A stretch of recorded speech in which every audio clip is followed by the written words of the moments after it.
बोलो औरहान, अब ऐसी क्या मुसीबत पड़ गई है तुम्हें?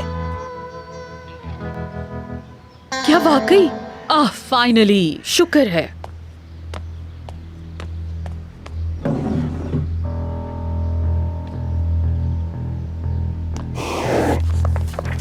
कल रात जो एक्टर बाबा का किरदार अदा करने आए थे उनको कॉल करें, फौरन से बुलाएं यहाँ। आरजू मैडम, मेरे ख्याल से वो आपको पसंद आए हैं, अभी कॉल करती हूँ। हमें बहुत पसंद आए वो। सुनो, ऐसा करो, फौरन कामरान साहब को कॉल मिलाओ। वो एक टैलेंटेड इंसान हैं, बिल्कुल अच्छा काम करते हैं। वो जी हाँ, बिल्कुल बिल्कुल। ओहो, माफ कीजिएगा, इस टाइम वो फोन नहीं उठा रहे। हम उन तक कैसे पहुँच सकते हैं? आमतौर पर तो वो अपने घर पे ही होते हैं। ठीक है, आप उनका एड्रेस दे दीजिए मुझे। माफ कीजिएगा, हमारे साथ काम करने वालों का एड्रेस हम नहीं देते।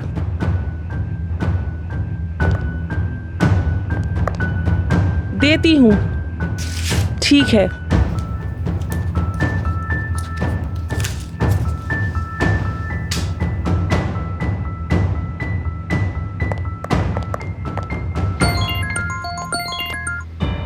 मैं किससे बात कर रही हूँ? तुम हाँ, औरहान, पैसे यहाँ नहीं है।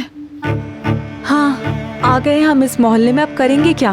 करना क्या है, अब मजबूरन इंतजार करेंगे बस। ठीक है, लेकिन इस तरह बीच बाजार में इंतजार नहीं कर सकते, वो हमें देखकर भाग जाएगा फौरन।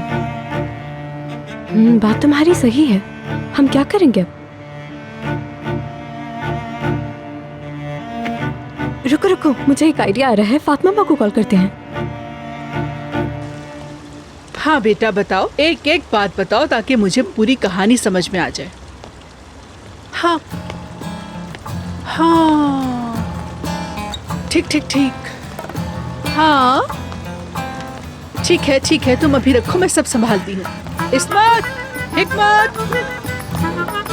जी जी आ गए अम्मा। जल्दी आओ मेरे बच्चों, मेरे पास तुम लोगों के लिए बहुत अहम काम है, आ जाओ। अम्मा आप फिर हमें किसी काम पे भेजेंगी ना? हाँ भेजूंगी, जरूर भेजूंगी, लेकिन मैं खुद जाऊंगी इस दफा, क्योंकि पिछली दफा काम तुम लोगों पर छोड़ा था तो हमें क्या नतीजा मिला सबने देखा था। लेकिन अम्मा हमने किया क्या था? हाँ, आपने रजब को ढूंढने को कहा था, हमने ढूंढा। हाँ बिल्कुल बेटा, तुमने बहुत अच्छी तरह से ढूंढा था, है ना? बल्कि उसके साथ फिर जेल भी पहुंच गए। इसके बाद तुम लोगों ने उसको गांव भी भेज दिया था, है ना? हाँ वो, अगर हम उन फुटबॉल टीम वालों के साथ ना फंसते तो। अम्मा कसम से वो दिन बहुत ही बुरा था। हाँ बहुत ही बुरा था। अरे चुप हो जाओ तुम लोग 2 मिनट के लिए। अब मेरी बात ध्यान से सुनो दोनों। सुनो, जो भी मैं कह रही हूँ उसे ध्यान से सुनो।